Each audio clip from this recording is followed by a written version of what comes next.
Bonjour et bienvenue sur la chaîne de Citoyens Lucides. Nous sommes aujourd'hui samedi le 17 octobre. Je vais faire une petite mise à jour des données que nous avons concernant la COVID-19. Alors, il y a actuellement 1279 cas qui ont été répertoriés. 6 décès s'ajoutent au bilan du nombre de morts. Il y a une augmentation de 10 hospitalisations et les prélèvements sont de 26 627.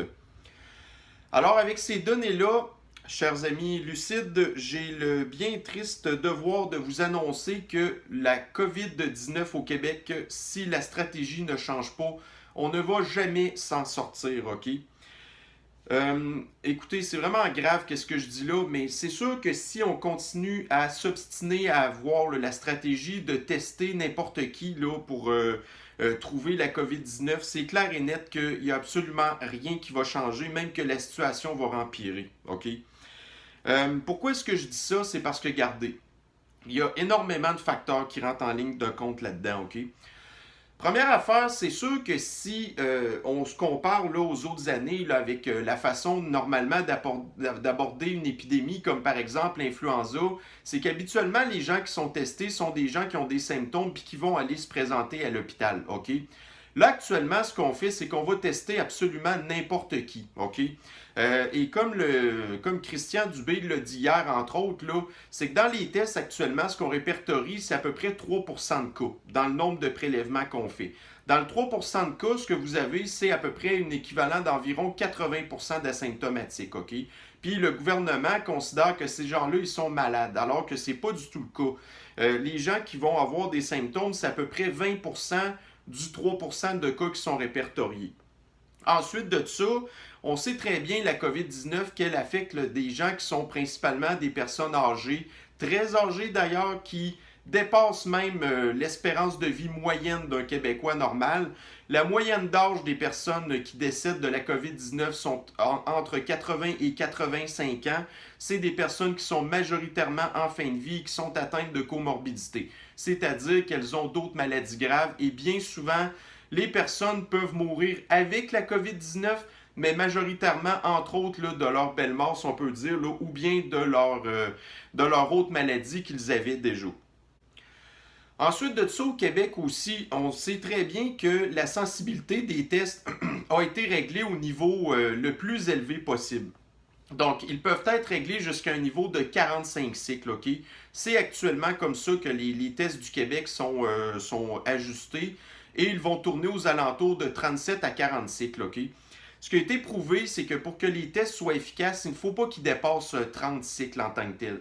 Parce que sinon, on vient qu'on peut détecter là, des vestiges de la maladie. Vous pouvez peut-être l'avoir eu il y a de ça un mois. Le test va le découvrir, puis après ça, il va vous considérer comme positif à la COVID-19. Et là, à ce moment-là, vous êtes considéré dans les asymptomatiques. Par contre, si on regarde aujourd'hui, ben, vous feriez partie là, des 1279 cas qui ont été répertoriés, même si vous avez eu la maladie il y a de ça un mois. Donc, c'est sûr que là, les tests actuellement qu'on a au Québec sont absolument inefficaces. Deuxième chose qui fait pourquoi que les tests sont inefficaces au Québec, c'est que premièrement, c'est qu'au Québec, là, on n'est pas fait pour gérer ce genre d'achalandage-là de tests-là. De faire une vingtaine de mille, trentaine de mille tests par jour, là, le système de laboratoire au Québec n'est pas fait pour ça. Donc là, actuellement, ce qui se passe avec ça, c'est que, en fait, vous allez vous faire tester, mais vous êtes capable d'avoir vos résultats peut-être seulement 7 jours plus tard. OK? Donc, quand vous recevez un résultat de test 7 jours plus tard, là, c'est absolument inutile. Vous pouvez avoir été contaminé la journée d'après ce que vous avez été testé. OK? Puis la période d'incubation de la COVID-19 est de 7 jours. Fait que quand vous recevez votre test là, 7 jours plus tard, ben, vous êtes peut-être déclaré positif, mais là, 7 jours avant, ben là, rendu aux 7 jours, en bout de ligne, vous êtes peut-être guéri de la maladie. Fait que là, vous n'avez pas le choix de, selon le gouvernement, vous pliez une quarantaine de 14 jours. Mais 14 jours, là, c'est trop long. La période d'incubation est de 7 jours. Fait que si en dedans de 7 jours, vous ne développez absolument aucun symptôme, là, on peut considérer que vous êtes guéri de la COVID-19 ou bien que vous êtes un asymptomatique qui est très, très possiblement non contaminant. OK? C'est-à-dire que même si vous êtes porteur, vous n'allez pas nécessairement contaminer d'autres personnes. OK? Ensuite de ça, l'autre truc, c'est que là, actuellement, la stratégie du gouvernement du Québec, selon Horacio Arruda, c'est que tant et aussi longtemps qu'il va y avoir absolument aucun vaccin au Québec, là, ben, on va continuer à maintenir les mesures sanitaires, OK? Bon, le vaccin, là, en tant que tel, là, on ne peut pas se fier là-dessus. Sur toutes les autres maladies de coronavirus qu'on a eues auparavant, que ce soit la grippe H1N1, que ce soit la grippe du SRAS là, en tant que tel, puis il y a eu le MERS aussi en tant que tel. Donc, c'est toutes des maladies coronavirus qui sont apparues une fois et après ça, ils ont disparu, OK? Donc, il n'y a jamais eu aucun vaccin pour ce genre de coronavirus-là. Alors, de croire qu'en date d'aujourd'hui, un vaccin pourrait être possible pour le SARS-CoV-2 ou la COVID-19, comme vous préférez, c'est absolument utopique, OK, de penser ça. Ensuite de ça, ce vaccin-là va être basé sur quelle souche?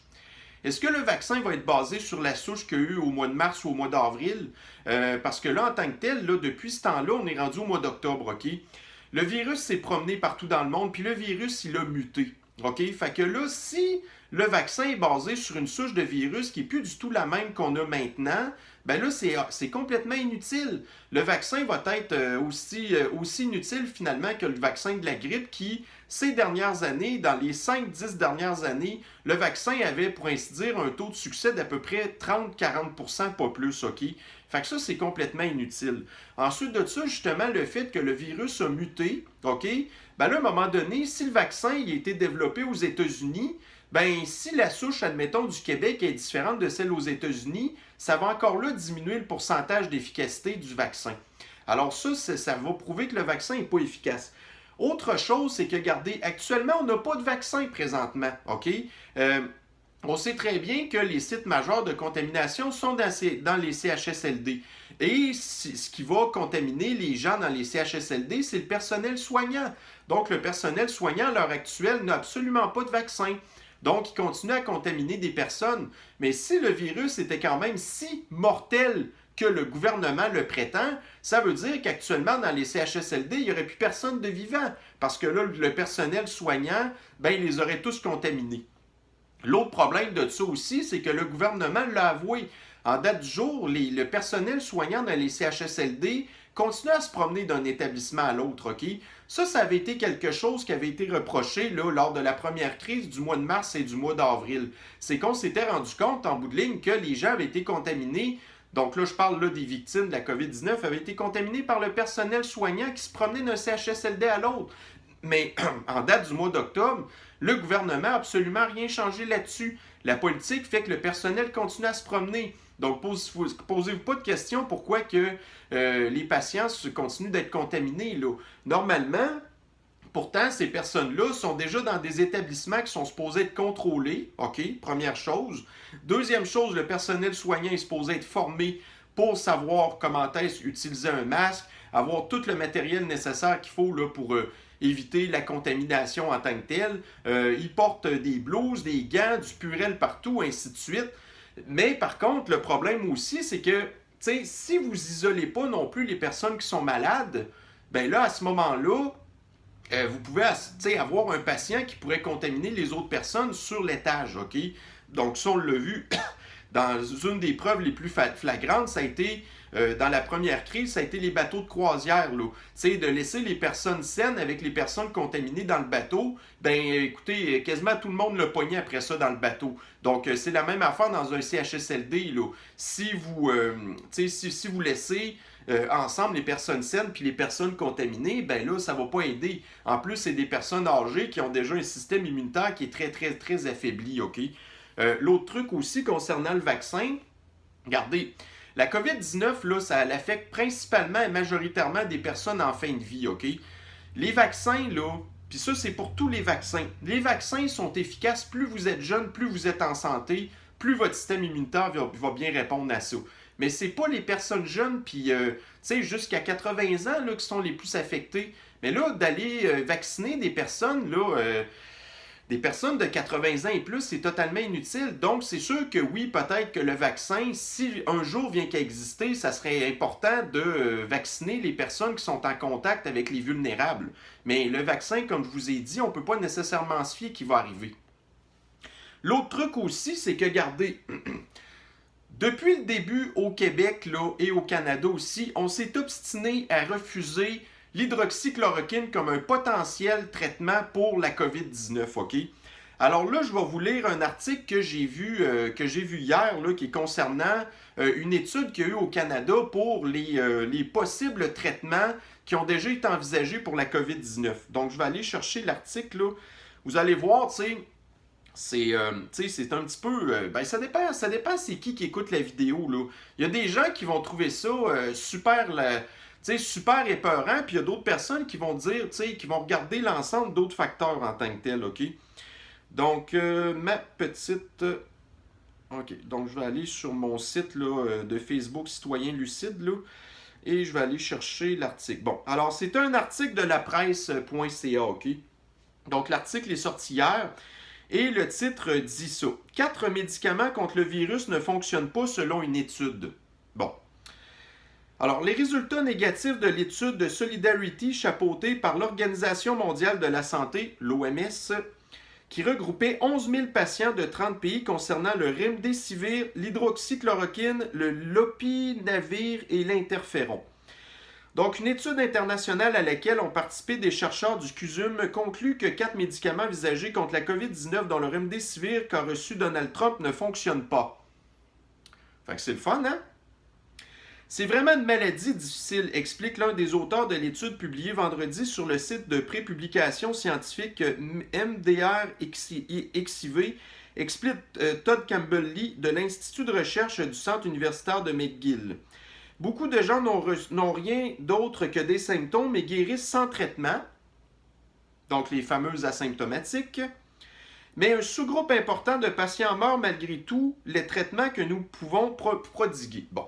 Alors, c'est sûr que ça, ce groupe de personnes-là, ben, c'est le fameux groupe cible de la COVID-19. C'est les personnes âgées en fin de vie avec des comorbidités qui sont déjà super affaiblies puis qui n'ont pas de système immunitaire, bien souvent, parce qu'ils prennent déjà d'autres médicaments qui ont mis à terre leur système immunitaire, tu sais. Donc, les résultats négatifs de l'étude Solidarity chapeautée par l'OMS qui regroupait 11 000 patients de 30 pays concernant le remdesivir, l'hydroxychloroquine, le lopinavir et l'interféron. Le CUSUM a recruté le quart des 400 patients canadiens de Solidarity. Très important, l'hydroxychloroquine et l'interféron n'ont pas pu être testés au Canada. OK? Parce que Santé Canada a décidé d'interdire l'utilisation de l'hydroxychloroquine au début complètement de la pandémie en se basant sur des études qui avaient été complètement faussées, comme de quoi que l'hydroxychloroquine c'était super dangereux, ce qui était complètement faux et qui a été aussi là, confirmé par de l'ANSET puis plein d'autres publications, OK? Malgré ça, au Canada, on s'est obstiné à ne pas utiliser l'hydroxychloroquine, ce qui était une totale erreur, OK? Donc, je veux juste faire une petite parenthèse concernant l'hydroxychloroquine. L'hydroxychloroquine, c'est sûr que ça n'est pas un médicament miracle, OK? Par contre, si vous êtes en début de maladie, puis que vous êtes, admettons, trouvé rapidement porteur du virus avec des symptômes très, très petits, fait que si dès le début de la maladie, vous utilisez l'azithromycine avec l'hydroxychloroquine mélangée avec du zinc, puis ainsi de suite, vous avez 50% de chance, selon le docteur Didier Raoult, qui a utilisé l'hydroxychloroquine pour tous ses patients à l'IHU de Marseille, vous avez 50% de chance de mieux vous en sortir, OK? Fait que c'est sûr que c'est pas un médicament miracle, mais c'est quand même mieux que rien. Par contre, tous les médicaments qui ont été considérés peut-être là, envisageables pour le traitement de la COVID-19 doivent être utilisés au début de la maladie. C'est pas quand vous êtes rendu aux soins intensifs, plugué sur un respirateur, que c'est utile à ce moment-là, OK? Là, après ça, vous avez d'autres trucs que vous pouvez utiliser, comme des corticostéroïdes puis des affaires de même, là, pour aider à rebâtir votre système immunitaire. Mais autrement, rendu là, c'est quasiment du testage un petit peu de n'importe quoi, OK? Donc, si vous avez passé la tempête virale puis que vous utilisez des médicaments après ça, c'est totalement inutile. Donc, les médicaments doivent être utilisés au début de la maladie. Ce qui était bien avec l'hydroxychloroquine en tant que tel, c'est que c'est un médicament qui est très peu cher, qui est facile à produire, qui a été utilisé pour plein d'autres maladies en tant que telles, qui avait été connu dans le milieu des années 2000 comme étant un traitement quand même assez efficace, entre autres pour, si je ne me trompe pas, c'était le SRAS, entre autres, OK? Puis ça, Dr. Fauci, là, qui est le principal boss là, du CDC aux États-Unis, l'avait dit aussi, là. Fait que c'est pas n'importe quoi en tant que tel, OK? Donc, c'était un médicament qui était facile à se procurer en tant que tel. Déjà, en partant, là, on en a plein de réserves au Québec, mais ça, on nous en a jamais parlé ici parce que les médias font pas leur travail. L'autre truc, c'est le Remdesivir, OK? Le problème du Remdesivir, quand la crise a commencé, c'est que, on n'était pas capable d'en avoir, première affaire. Deuxième affaire, c'est un médicament qui est excessivement cher. Troisième affaire, c'est que c'est un médicament qui se donne par intraveineuse, donc il faut absolument être à l'hôpital pour ça. Alors que l'hydroxychloroquine, ben, en tant que tel, vous pouvez le prendre, c'est des cachets, puis vous avez juste à suivre la posologie, OK? Concernant l'interféron, ben là, ça c'est une autre affaire. Là. C'est un médicament qui sert entre autres à vous refaire votre système immunitaire. Mais ça, c'est quand vous êtes plus loin dans la maladie. OK? Puis là, ben là, il y a un autre médicament aussi, je ne me rappelle pas dans l'article, mais là, il y a le Regeneron en tant que tel, qui est un nouveau médicament. Qu'est-ce que Donald Trump a utilisé pour se guérir de la COVID-19? Bon. Ben là, lui, dans son cas, lui, apparemment, ça a fonctionné, là. Mais pour l'instant, on n'a pas d'études encore là pour prouver que le médicament est efficace. Puis pour les gens qui disent « Ouais, mais tu sais, Donald Trump, il a quasiment 75 ans, puis tout ça. » Oui, mais tu sais, Donald Trump, il est quand même en santé. Là. Il a le beau avoir une petite obésité en tant que tel, mais tu sais, c'est un monsieur qui fume pas, qui boit pas. Tu sais, on s'entend qu'il est quand même actif. Là. Tu sais, il joue au golf, même si tout le monde capote, puis tout ça. Tu sais, fait que c'est pas... c'est pas une personne à risque en tant que telle, là, Donald Trump. On sait pas qu'il y a des problèmes de diabète ou d'autres affaires comme ça non plus. Là.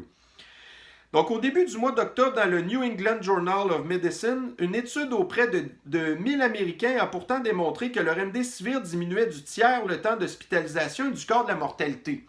Mais là, on ne le sait pas, là, cette étude-là. Est-ce que les personnes ont été traitées avant d'être aux soins intensifs ou pendant les soins intensifs? Parce que ça fait une différence majeure. Puis c'est qui a été traité? C'est-tu des personnes âgées ou des personnes jeunes? On ne le sait pas. Nous avons un échantillon de 4 à 5 fois plus gros pour le Remdesivir, répond M. Lee. Le seul point où il peut y avoir une discussion est sur le fait que l'étude américaine était en double aveugle. Bon, fait que ça, là, c'est ce qu'on appelle des études randomisées, OK? Mais en tant que tel, les études randomisées, honnêtement, là, puis il y a plein de chercheurs, puis plein de scientifiques qui sont d'accord là-dessus, c'est pas une façon efficace là, de pouvoir tester des affaires. Mais bon, en tout cas. Alors, il est possible que les médecins de Solidarity aient gardé les patients sur Remdesivir plus longtemps, donc à l'hôpital. Mais dans la réalité, il est probable que cela reflète bien la réalité. Mais tu sais, probable. Tu sais, c'est probable pour moi, c'est pas... tu sais, on peut pas nécessairement se fier là-dessus, là. Donc, est-il possible que le Remdesivir ou les 3 autres molécules de l'étude Solidarity soient efficaces pour les patients très malades?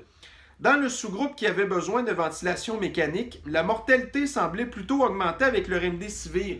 Oui, mais le Remdesivir, il n'est pas efficace quand vous êtes rendu sur le respirateur artificiel.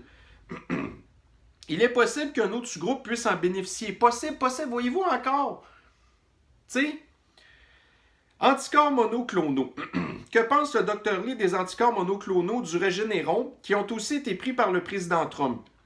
Eli Lilly a mis sur pause son essai sur un anticorps monoclonal et Regeneron a seulement publié un communiqué de presse, dit-il. Mais le communiqué disait que les bénéfices étaient plus grands pour les patients qui n'ont pas d'anticorps détectables, donc c'est-à-dire que vous êtes carrément en début de maladie, OK? Donc au début de la maladie. Bon, excusez, mais je dévance des affaires là, tu sais. Étant donné que le laps de temps important qu'il faut au Québec pour avoir les résultats des tests diagnostiques, donc ça prend à peu près 7 jours, et la difficulté d'avoir un accès rapide à des tests sérologiques, et les tests sérologiques, ça a été prouvé que c'est pas efficace dans le cas de la COVID-19, parce que ce que ça fait, dans le fond, les tests sérologiques, c'est que ça trouve la présence d'anticorps dans votre corps. Fait que quand vous êtes testé, c'est pas la COVID-19 qui découvre le test, c'est qui découvre des anticorps. Mais quand vous avez des anticorps dans votre corps, ça veut dire que vous êtes guéri de la maladie, OK? Donc, il y a une guillemette là, d'anticorps générés par la maladie. Je ne vois pas comment on pourrait se servir de ce médicament de manière opérationnelle. Le Dr Lee est plus enthousiaste en ce qui concerne la colchicine, un anti-inflammatoire qui coûte très peu cher, comme l'hydroxychloroquine, et est testé depuis le printemps pour la COVID-19 par l'Institut de cardiologie de Montréal. Il y a une petite étude grecque très positive sur la colchicine dans le JAMA, dit le Dr Lee. Mais pour les patients en CHSLD, la colchicine pourrait être problématique chez ceux qui ont des maladies du rein. D'ailleurs, le remdesivir, c'est quelque chose qui est un problème avec lui, c'est qu'il est très très nocif pour les reins et le foie en tant que tel. Fait que, tu sais, pour les personnes qui sont faites, le remdesivir, c'est pas quelque chose qui est envisagé. Et à cause des interactions avec d'autres médicaments. Il y a en ce moment une pénurie de patients pour tester d'autres médicaments pour la COVID-19, selon le Dr Lee. Ah, c'est drôle, pourtant, il y a 1279 cas aujourd'hui. Mais encore là, c'est réparti dans la province au complet. Fait que c'est sûr que pour des études, admettons à McGill, ben ça leur prend un gros échantillonnage là, de patients. Puis est-ce que les patients asymptomatiques, pour eux, c'est suffisant pour les tester? Peut-être pas. Si ça prend des gens qui ont des symptômes puis tout ça, ben regardez, 1200 cas positifs, vous n'avez 80% d'asymptomatiques. Fait que sur le lot, à peu près, vous avez quoi? Gros maximum 300 personnes à l'heure actuelle qui ont des symptômes. 300 personnes réparties dans la province au complet. Mettons là-dessus que vous n'avez peut-être la moitié qui sont à Montréal, puis dans la région de Montréal. Mais là, en bout de ligne, il faut vous organiser pour tout avoir ces patients-là là, à McGill ou quelque chose de même. Fait que voyez-vous, la maladie est tellement pas assez contagieuse, mais voyez-vous, il y a tellement pas assez de cas. Tu sais, il y a comme trop de cas selon le gouvernement, mais il n'y a comme pas assez de cas au Québec pour justifier des études comme il faut. Là, voyez-vous comment est-ce qu'on est mal pris? Donc, 52. Nombre d'essais cliniques multicentriques pour les médicaments contre la COVID-19 en cours dans le monde.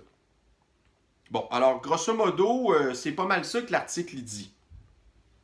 Donc, voyez-vous, si on regarde ça, il y en a des médicaments qui existent pour la COVID-19, mais juste pour résumer, puis ça revient à ce que je vous disais tantôt, il faut les utiliser en début de maladie. Parce que l'affaire, là, c'est que quand la maladie a attaqué votre système immunitaire, là, votre système immunitaire, aussitôt que le virus y arrive, là, il fait ce qu'on appelle justement une tempête d'anticorps, OK? Une tempête virale qu'on appelle. Donc, la maladie attaque fortement. Après ça, le système immunitaire réagit trop fortement. Puis là, après ça, le virus, il disparaît, OK? Par contre, pour les cas graves, ben là, le virus peut avoir attaqué vos poumons puis des affaires de même. Fait que là, pour les gens, les cas graves, ben là, à ce moment-là, vous avez des problèmes de saturation d'oxygène, et ainsi de suite. Puis là, vous pouvez avoir besoin d'aller à l'hôpital pour avoir des suppléments d'oxygène, comme je vous disais, d'avoir des corticostéroïdes ou des affaires de même pour vous aider à vous refaire votre système immunitaire en tant que tel, OK? Mais ça, c'est pas un gros pourcentage de personnes qui se ramassent là. Puis si on regarde, si on se fie à nos chers médias actuellement, oui, il y a à peu près 500 personnes qui sont hospitalisées dans les hôpitaux, ça c'est réparti dans le Québec, mais écoutez, si c'était des personnes jeunes ou quoi que ce soit, vous pouvez être sûr que, que les médias y en parleraient. Mais ça encore là, ça fait partie de la campagne de désinformation. Donc, c'est possiblement majoritairement des personnes âgées qui se retrouvent à l'hôpital ou des personnes qui sont dans les CHSLD, qui ne sont pas capables de s'occuper, qui ne sont pas nécessairement malades de le COVID, mais ils les chippent dans les hôpitaux, puis après ça, ils rentrent dans les statistiques d'hospitalisation COVID, là, tu sais. Bon, pourquoi est-ce que je dis que la gestion de crise au Québec a été un échec de A à Z? En fait, c'est que dès le départ, premièrement, la stratégie du confinement, c'est pas quelque chose qui a jamais été prouvé scientifiquement utile dans des cas comme ça, OK? Normalement, là, quand que vous voulez avoir de quoi d'efficace, là, c'est vraiment d'isoler les personnes malades pour éviter qu'elles soient en contact avec d'autres personnes. Donc ça s'appelle la technique du lazaret en tant que tel. Donc nous, c'est pas ça du tout qu'on a fait. On s'est trouvé à avoir confiné des gens contaminés avec des gens sains, puis là, après ça, ils ont développé la maladie, OK? Mais là, si vous utilisez cette méthode-là, après ça, vous n'avez plus le choix. Là. Il faut que vous laissez la maladie courir, OK? C'est-à-dire que là, après ça, vous allez développer ce qu'on appelle le principe d'immunité collective. Donc là, le gouvernement, avec sa technique de confinement, d'avoir empêché les contacts et ce genre de choses-là, ça l'a ralenti le principe d'immunité collective, OK? Donc, si le gouvernement nous avait laissé faire en tant que tel la propagation du virus, surtout que là, plus que le temps avançait, le rendu au mois de mai-juin, on le connaissait bien le virus, puis on savait c'était qui les personnes vulnérables. Fait que normalement, on aurait dû laisser la population se contaminer, développer son immunité collective, puis après ça, on serait arrivé à la fin de l'été, puis on n'aurait plus entendu parler de la COVID-19. Donc là, étant donné là, que le gouvernement a réduit les contacts avec les gens, mais là, comme je vous dis, ça a ralenti tout ça, puis là, ça nous a étiré à cet automne. Là, ce qui s'est passé, là, c'est que cet été, tout ça, bon, le virus a muté déjà, puis ça a été prouvé, OK? Encore là, à l'IHU de Marseille, parce qu'eux, ils ont fait beaucoup d'analyses de génome du virus. Puis là, ils se sont rendus compte que le virus a muté. Là, ce qui est arrivé au début du printemps, c'est qu'apparemment, il semblerait que certaines souches de la COVID-19 qui se sont mutées avec le rhinovirus. Le rhinovirus, là, ça, c'est le rhume qu'on connaît en tant que tel. Mais là, le rhume, là, ça commence à l'automne, justement, OK? Puis là, ce qui est en train de se passer possiblement, c'est que là, on est en train d'avoir le retour de l'influenza, qui est normalement quelque chose qui revient à partir du mois d'octobre et qui s'étire après ça jusqu'au printemps. Là, ce qu'on ne sait pas encore, c'est est-ce que le génome du COVID-19 va muter avec l'influenza, OK? Parce que là, s'il se passe de quoi avec ça, là, ça va être catastrophique en tant que tel. Ça ne veut pas dire que la maladie va être plus mortelle qu'elle est, mais le problème, c'est que ça va étirer encore plus la sauce. Parce que si on continue à tester massivement en tant que tel, mais là, les gens qui pognent l'influenza mutés avec la COVID-19, mais là, après ça, ça va aller jusqu'au printemps, là, cette affaire-là. Là. Mais là, après ça, ce virus-là, ça sera plus le virus de l'influenza puis de la COVID-19, ça va comme être une espèce de nouveau virus. Mais là, même si on réussit à trouver un vaccin, le vaccin ne sera pas efficace pour cette espèce de nouveau virus-là, mutant en tant que tel, là. Fait que, tu sais, on est vraiment mal pris, là. Fait que c'est sûr que si la stratégie du gouvernement ne change pas, OK, puis qu'elle continue à nous confiner de plus en plus parce qu'elle se base sur des cas asymptomatiques pour dire, regardez comment est-ce que la situation est catastrophique, ben c'est sûr qu'on va jamais s'en sortir. Donc, effectivement, si on veut, tu sais, garder... Si on veut arrêter tout ça, là, premièrement, il faut arrêter la campagne de tests massifs. Ça, c'est la première affaire. Il va falloir tester les personnes qui vont se pointer à l'hôpital parce qu'ils sont malades, OK? Puis on n'a rien à faire d'autre avec ça, là. À un moment donné, il va falloir accepter aussi que des gens vont mourir. On le sait, là, les gens qui sont dans les CHSLD ont une espérance de vie qui est en moyenne gros maximum de 1 an, OK? Puis il a été prouvé aussi que les gens qui pognent la COVID-19 en bout de ligne, ils perdent peut-être 2-3 mois d'espérance de vie, pas plus. Autrement, ils seraient morts de toute façon. L'autre truc aussi, ce qui n'est pas correct, c'est que là, le gouvernement, sa stratégie n'a pas changé. C'est que aussitôt que le COVID-19 est arrivé chez nous au mois de mars, ben, les statistiques qui étaient comptabilisées pour l'influenza ont été complètement stoppées. Alors là, pour l'instant, n'importe qui a des symptômes s'apparentant à la grippe ou la COVID-19 sont tout de suite considérés COVID-19. Fait que ça, c'est pas une bonne façon non plus de répertorier les statistiques en tant que telles. Fait que là, il va falloir à un moment donné faire une espèce de... de revenir comme au bon vieux temps, là, de différencier les deux. Là. Mais encore là, est-ce que les tests vont être efficaces pour ça? Donc, la campagne de tests massifs, c'est urgent qu'il faut arrêter ça. Ensuite de ça, il faut sortir Horacio Arruda de son poste de directeur de la santé parce que ce gars-là, là, c'est vraiment là, c'est un arnaqueur de premier ordre, OK? Premièrement, il connaît absolument rien au niveau là, des virus, puis c'est clair, il nous l'a prouvé. Deuxième affaire, c'est un gars qui est vendu au vaccin par-dessus les oreilles. Mais là, comme je vous ai dit, le vaccin va servir absolument à rien. Puis là, ben regardez, encore dernièrement, Johnson & Johnson aux États-Unis a arrêté là, sa campagne, son clinical trial, qu'on appelle en tant que tel, ses essais cliniques pour le vaccin, parce que quelqu'un qui était tombé malade. Il y en a un autre aussi aux États-Unis, je me souviens pas c'est lequel, là, c'était-tu Pfizer, je sais plus, mais en tout cas. Fait qu'eux aussi, ils ont arrêté ça. Fait que le vaccin, là, c'est vraiment pas une solution à long terme. On peut pas se fier sur le vaccin en tant que tel. Là, ce qui urge vraiment, là, c'est de laisser l'immunité collective faire, là, OK? L'autre truc aussi, c'est que, regardez, plus ça va durer longtemps, plus les personnes qui ont peur de la COVID-19, on ne sera jamais capable de les désapeurer en tant que tel, là. Ce que j'appelle, moi, les covido-anxieux, là. Fait qu'écoutez, on va avoir un coup à donner, là, de leur dire à ces gens-là, écoutez, il va falloir qu'on apprenne à vivre avec le virus. Regardez, si vous voulez conserver des mesures de distanciation sociale puis de masque en tant que tel, et surtout de lavage des mains, OK? Parce que ça, c'est une autre affaire. Le lavage des mains diminue de 30% vos chances de l'attraper, le virus. Parce que l'affaire, là, c'est que, tu sais, vous allez toucher des affaires, puis après ça, vous vous mettez les mains dans la bouche, puis c'est comme ça que vous avez le plus de chances d'attraper le virus. Parce que oui, en tant que tel, même si ça n'a pas été vraiment en tant que tel prouvé que le virus est aérosol ou aéroporté en tant que tel, mais l'affaire, là, c'est que, regardez, ça, c'est des mesures d'hygiène de base, là. Premièrement, quand vous êtes malade, là, essayez donc de restreindre vos contacts avec les autres personnes. Première affaire. Deuxième affaire, si vous êtes pour tousser ou atchoumer, là, ben faites pas ça dans la face des gens, là. Faites-le dans votre coude, faites-le par terre ou faites ça n'importe où, mais évitez de le spreader dans les airs, là, tu sais. Fait que ça, c'est quand même des affaires de base en tant que telles, là. Ensuite de ça, François Legault, il va falloir qu'il arrête de donner pleine confiance à Horacio Arruda. Parce que, comme je vous le dis, depuis le début, Horacio Arruda, tout ce qu'il fait, c'est des expériences sociologiques, là.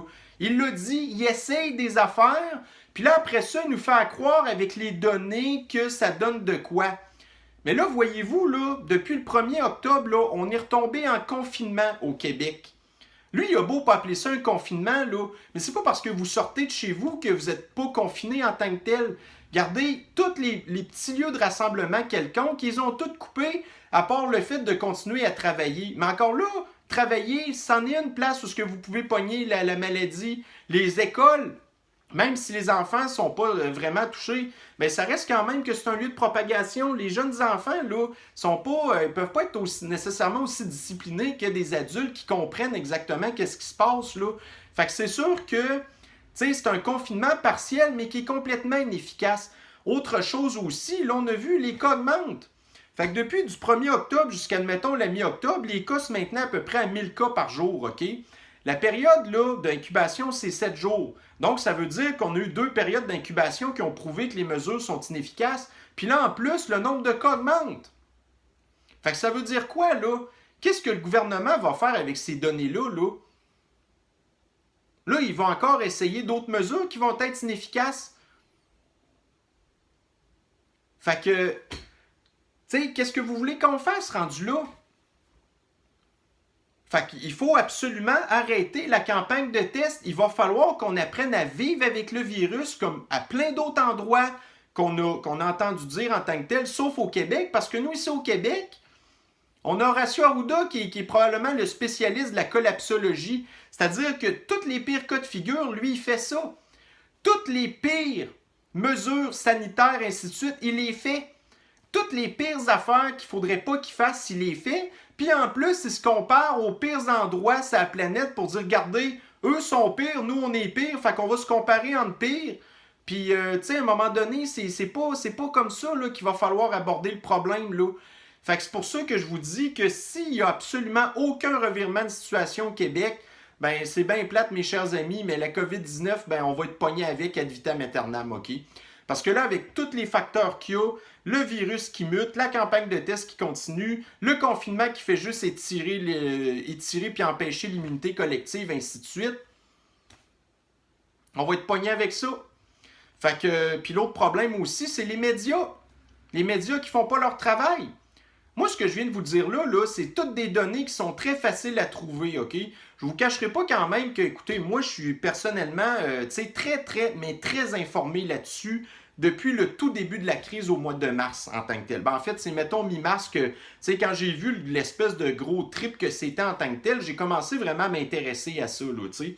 Mais là, moi, depuis ce temps-là, j'en ai passé des heures, puis des heures, puis des heures, à écouter toutes sortes d'affaires sur YouTube, les médecins de France qui ont donné beaucoup d'informations, les débats qu'il y a eu en France aussi qui ont été, je vous dirais là, qu'il y avait autant des personnes, des collapsologues ou au contraire des personnes qui voyaient ça plutôt avec un grain de sel, tout ça. Au Québec, on n'a eu absolument rien de ça. On a eu les médias qui ont alimenté le gouvernement pour continuer à augmenter la peur et surtout inciter le gouvernement à rigidifier leurs mesures sanitaires qui ne fonctionnent pas en plus. Fait qu'au lieu de s'informer comme il faut, ben là, les médias sont comme complices du gouvernement. J'appelle ça des collaborateurs du gouvernement. Fait que, tu sais, on peut pas se fier sur Horacio Arruda, il connaît rien, il est incompétent, c'est un collapsologue pro-vaccin, il n'y aura jamais de vaccin. Les médias font pas le job. Après ça, vous avez les covido-anxieux qui écoutent tout ça, puis ils se posent pas de questions.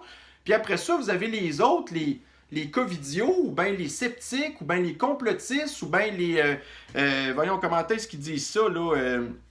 En tout cas, peu importe, là, mais tu sais, les personnes qui sont comme optimistes, là, qui eux, tu sais, commencent à vraiment remettre en question qu'est-ce qui se passe, mais on n'a absolument aucune écoute du tout du gouvernement. Fait que qu'est-ce que vous voulez qu'on fasse? ben, on va continuer à être victime. Puis pas de la COVID-19. On va continuer à être victime des mauvaises décisions du gouvernement, puis du mauvais travail médiatique. C'est ça qui va arriver en tant que tel, là.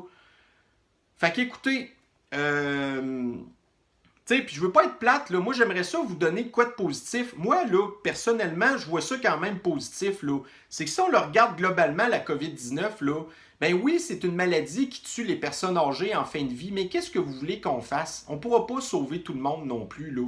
Puis là, actuellement, ce qui est en train de se passer, c'est que ça a des conséquences, mais vraiment graves. Vraiment beaucoup plus graves que les rares personnes qu'on essaye de sauver en tant que telles. Oui, le système de santé, il est tout croche, mais qu'est-ce que vous voulez qu'on fasse? Ça fait des décennies que le système de santé québécois, il est tout croche. Mais là, à un moment donné, on n'aura pas le choix de vivre avec ça, là. Parce que le gouvernement, on le sait, il est incompétent et il fait absolument rien.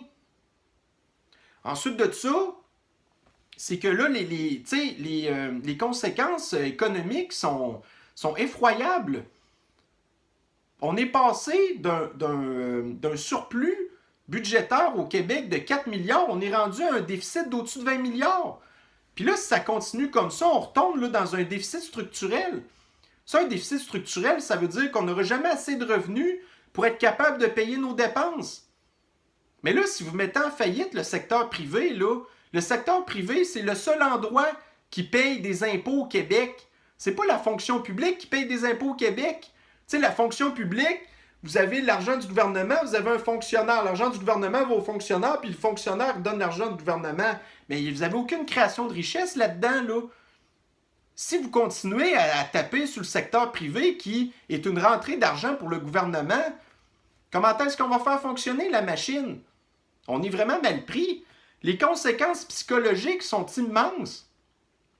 Les médias ne nous parlent pas là, de l'augmentation là, des taux de suicide qu'il y a eu au Québec. Les médias ne nous parlent pas non plus du taux de dépression qui a augmenté au Québec. Les médias ne nous parlent pas non plus du taux de médication non plus là, pour les dépressions et toutes ces affaires-là au Québec. Les médias ne nous parlent pas non plus des taux de séparation au Québec. Les couples qui se sont séparés, là, parce que le confinement, là, ben écoutez, ça a créé plein de problèmes, là, des problèmes financiers, tu sais, le monde qui ne sont pas capables de s'endurer, des affaires de même. Les enfants qui ont été victimes de violences, les enfants qui ne peuvent pas aller à l'école, les enfants qui sont privés d'avoir des contacts sociaux avec leurs amis, les enfants qui ne comprennent pas qu'est-ce qui se passe. Les enfants qui ont déjà des problèmes au Québec, là, au niveau de toutes sortes de problèmes de comportement, d'apprentissage, des affaires comme ça, vous leur rajoutez ça sur le tas. Ça n'a pas d'allure. Fait que là, à un moment donné, c'est ça. Va falloir qu'on change notre approche. Puis se dire que, bon, ben, regardez, la COVID-19, oui, ça a été grave au mois de mars-avril, mais c'est plus ce que c'était maintenant. Il va falloir que nos instances décisionnelles se rappellent que la nature, là, c'est elle qui a le dernier mot, OK? Le corps humain a été fait avec un système immunitaire qui est là pour nous aider, OK?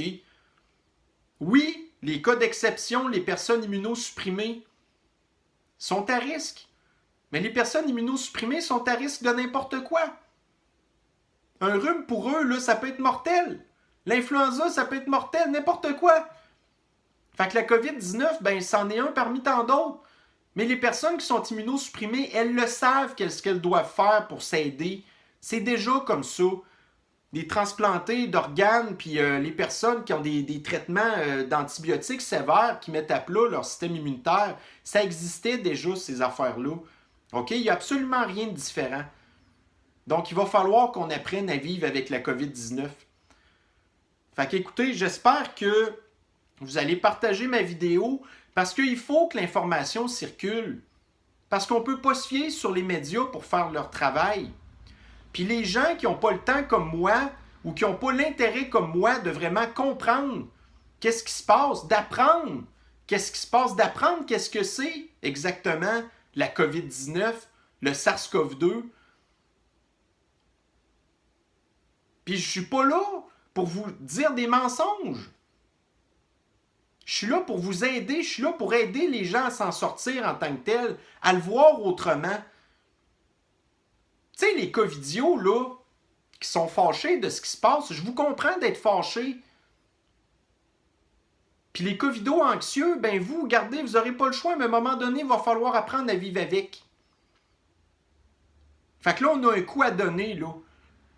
Il faut absolument faire un 180 degrés sur la stratégie de comment est-ce qu'on aborde la COVID-19 au Québec. Sinon, autrement, je vous le dis, là, on est vraiment... Écoutez, on vit déjà en dictature actuellement, une dictature sanitaire, là.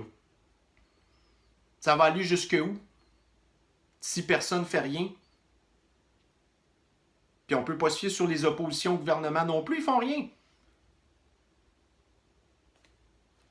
Fait que merci de partager la vidéo. Si jamais vous avez des questions aussi, je vous invite à me contacter sur ma page Facebook Citoyen Lucide, OK? J'ai aussi ma chaîne YouTube Citoyen Lucide si vous voulez voir un petit peu là, les autres vidéos que j'ai faites avant sur l'évolution de la situation en tant que telle, le suivi que j'en ai donné, là. Mais si vous avez des questions, gênez-vous pas. Tu sais, si vous dites « Ah, ta parole, ça vaut rien », gardez. Ça va me faire plaisir de vous envoyer des liens de sources fiables, que ce soit des liens YouTube ou que ce soit des liens d'articles, c'est comme vous voulez. Si vous ne me croyez pas, là, ça va me faire plaisir de faire les recherches pour vous. Parce que moi, les recherches, je les ai déjà faites, là. Puis quand on dit des recherches, là, c'est pas de la boîte, là. Moi, je me suis fié à des gens qui sont des scientifiques, vraiment, tu sais, des sommités là-dedans, OK? Sauf que l'affaire, c'est que moi, j'ai pas choisi d'écouter les sommités collapsologues. J'ai choisi d'écouter les sommités qui, au contraire, voient ça d'une autre affaire. Puis, tu sais, le COVID-19, pour eux, là, c'est pas la grosse affaire, là, OK? À un moment donné, il faut choisir son camp. Vous choisissez le camp de la peur, vous choisissez le camp dont on va s'en sortir, là. Puis qu'est-ce qu'on peut faire en tant que tel avec ça? C'est bon? Fait que, ben, merci de m'avoir écouté. Puis, on se reprendra sur une prochaine capsule. Bonne journée à vous. Bye.